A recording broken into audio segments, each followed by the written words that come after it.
ശാപമോക്ഷം കാത്തുകിടക്കുന്ന ഒരു പഞ്ചായത്ത് റോഡിലൂടെ യാത്ര ചെയ്യേണ്ടി വരുന്ന നാട്ടുകാരുടെ ദുരവസ്ഥയിലേക്ക്. ഇടുക്കി രാജാക്കാട് പഞ്ചായത്തിലെ 10-ാം വാർഡിൽ ഉൾപ്പെട്ട ജൂബിലി റോഡ് തകർന്നിട്ട് വർഷങ്ങളായി. അത് നന്നാക്കണം എന്നുള്ള ആവശ്യവും അധികൃതർക്ക് മുമ്പിലേക്ക് വെക്കാൻ തുടങ്ങിയിട്ട് വർഷങ്ങളായി. റോഡ് നവീകരിക്കാൻ ഫണ്ടില്ല എന്നാണ് പഞ്ചായത്തിന്റെ വിശദീകരണം. രാജാക്കാട് പഞ്ചായത്തിന്റെ സുവർണ ജൂബിലി സ്മാരകമായി നിർമ്മിച്ച റോഡ് ടൗണിലെ ഗതാഗതക്കുരുക്ക് പരിഹരിക്കുകയായിരുന്നു ലക്ഷ്യം. എന്നാൽ കുഴിയിൽ നിന്ന് കുളത്തിലേക്ക് വീണ അവസ്ഥയായി ഇപ്പോൾ.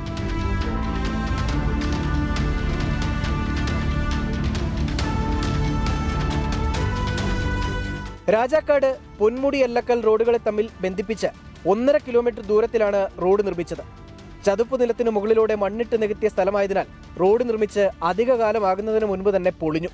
നിരവധി വ്യാപാര സ്ഥാപനങ്ങളിലേക്കും വീടുകളിലേക്കും പോകാൻ ഉപയോഗിക്കുന്ന ഏക റോഡ് കൂടിയാണ് ഈ അവസ്ഥയിൽ കിടക്കുന്നത്.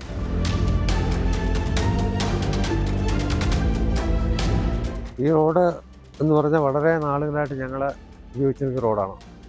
വളരെ അത്യാവശ്യം മുല്ലക്കാനം ആശുപത്രിയായിട്ട് ബന്ധപ്പെട്ട് വരുത്താൻ ഞാനടക്കമുള്ള ആളുകൾ, ഒരുപാട് സാധാരണപ്പെട്ട പാവപ്പെട്ടവരൊക്കെ ഒരുപാട് പേരിലേക്ക് പോകുന്നതാണ്. ഒരു തരത്തിലും വണ്ടിയും കൊണ്ട് പോകാൻ പറ്റാത്ത ഒരവസ്ഥയാണ്. കഴിഞ്ഞ ദിവസം തന്നെ രണ്ടുപേരും ഇവിടെ വണ്ടിയായിട്ട് അവിടെ ഭയങ്കരമായിട്ട് കുഴിയായിട്ട് കിടക്കുന്ന സ്ഥലമാണ്. അവിടെ മറിഞ്ഞ് വീഴുകയും അതിന് പരിക്ക് പറ്റി ഇവിടുന്ന് പറ്റാഞ്ഞിട്ട് അവരുടെ ഇടുക്കി മെഡിക്കൽ കോളേജിൽ കൊണ്ട് ചികിത്സിക്കേണ്ട അവസ്ഥയിലൊക്കെ കാര്യങ്ങൾ എത്തിയിട്ടുണ്ട്. ആ രീതിയിലാണ് കാര്യങ്ങൾ നിൽക്കുന്നത്. ഒരു ഭയങ്കര ദയനീയാവസ്ഥയാണ്. ഇതിൻ്റെ അധികാരികളുടെ ശ്രദ്ധയിൽപ്പെടുത്തി എന്തെങ്കിലും കാര്യങ്ങൾ നല്ല രീതിയിൽ ചെയ്തു തന്നാൽ ഞങ്ങൾക്ക് വളരെ ഉപകാരപ്രദമായിരിക്കും. ശോചനീയാവസ്ഥയിലുള്ള റോഡായതിനാൽ ഇതുവഴി ഓട്ടം പോകാൻ ടാക്സി ഡ്രൈവർമാർക്കും മടിയാണ്.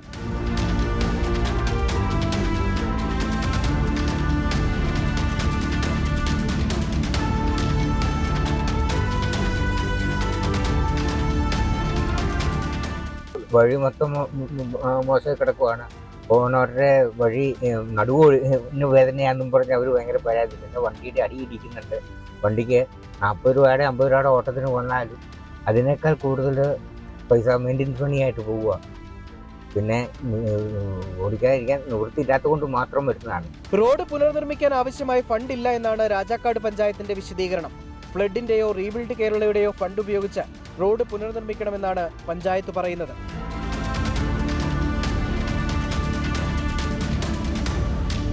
റോഡിന്റെ ശോചനീയാവസ്ഥ പരിഹരിക്കണമെന്നാവശ്യപ്പെട്ട് നിരവധി നിവേദനങ്ങൾ ഉടുമ്പൻചോല MLA-ക്കും ജില്ലാ പഞ്ചായത്തിനുമൊക്കെ സമർപ്പിച്ചു കഴിഞ്ഞിട്ടുണ്ട്. ഇനി അതിലൊരു അടിയന്തര നടപടിയാണ് നാട്ടുകാർ ആവശ്യപ്പെടുന്നത്. രാഹുൽ വിജയൻ, 24 ഇടുക്കി. പൊതുജനം കഴുതയല്ല സാർ. ഒരു നാടിൻ്റെ ഒന്നാകെ ഏക ആശ്രയമാണ് ഈ റോഡ്. പുറം ലോകത്തേക്ക് എത്താനുള്ള ഏക വഴി. അതാണ് ഇങ്ങനെ പൊട്ടിപ്പൊളിഞ്ഞു കിടക്കുന്നത്. റോഡിലെ കുഴിമൂലം പ്രദേശത്ത് അപകട ഭീഷണിയുമുണ്ട്. നാട്ടുകാർ പറയുന്നത് കേൾക്കാം. ചില പ്രതികരണങ്ങൾ കൂടി ലഭ്യമാവുന്നു. അതിലേക്ക്. ഇരുചക്ര വാഹനങ്ങൾ ഉരുണ്ടു വീഴും, കാൽനടക്കാരുടെ മേത്ത് ചേറ് തെറിക്കും, വീഴും, എല്ലാം ഉണ്ട്. പഞ്ചായത്ത് റോഡാണ് ഇത്. നന്നാക്കിയാൽ നല്ലതാണ്.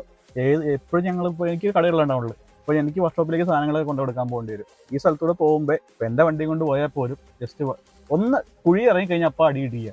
വേറെ ഒരു രക്ഷയില്ല. ഈ വഴി ശരിയാക്കാണ്ട് ഒരു മാർഗ്ഗമില്ല. മഴക്കാലത്തൊക്കെ വരല് ഭയങ്കര ശോചനീയാവസ്ഥയാണ്. നമുക്ക് നോക്കിയാൽ തന്നെ കാണാമല്ലോ ഇതിന്റെ അവസ്ഥ. ഒരുമാതിരി നിറച്ച് കുഴിയും. ഇതുവരെയൊക്കെ നമുക്ക് രാജാക്കാട് സിറ്റി കയറാതെ ഇങ്ങനെ പോകാൻ ഇതൊക്കെയല്ലേ വഴിയുള്ളൂ. സിറ്റി കൂടെ പോകുന്ന എല്ലാവരും ഈ വഴി വണ്ടി നന്നാക്കാൻ ഒരു വിധി വീണ് വണ്ടി പോവുക.